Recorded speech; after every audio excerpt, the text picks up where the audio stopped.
In Thailand, at least 18 people have been killed during clashes in the capital, Bangkok. Soldiers and police fired tear gas and rubber bullets against opposing anti-government red shirt protesters who responded by throwing petrol bombs. They're calling for the president to step down and the government to hold snap elections.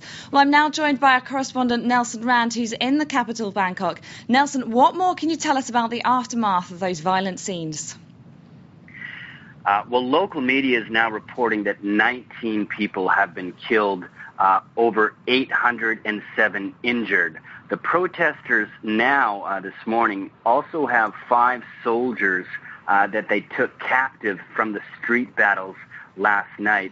It's also being reported that 230 of those injured, out of a total of about 807, are soldiers.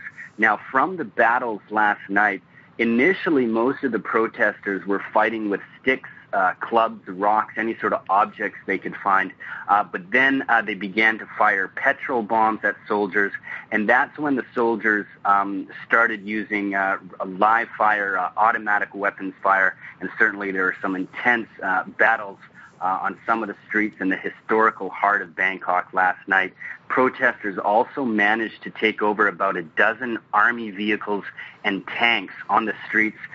Some soldiers were still in those vehicles when the protesters took them over. They are currently being held hostage, basically by the protesters, or captive. It's not clear yet what they will do with them. The soldiers retreated late in the evening, and there has been no reported clashes since then. But certainly this morning the city is on edge and obviously shocked at the violence and carnage that took place last night, which was Thailand's worst political violence since 1992. Now, the Thai government says it's appointed a senior figure to help negotiate with red shirts. Any signs from the protesters that this will work? It's still unclear at this point. The protest leaders have not agreed to any negotiations at this point. Certainly, from the rhetoric that they were using late last night, it doesn't appear that they will negotiate.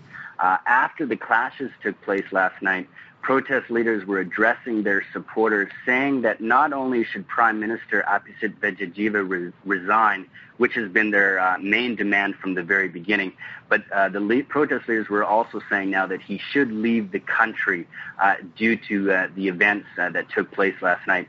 Certainly the government wants to start negotiations, or it appears that they do want to start negotiations with the protest leaders, but the protest leaders at this point have not agreed to anything.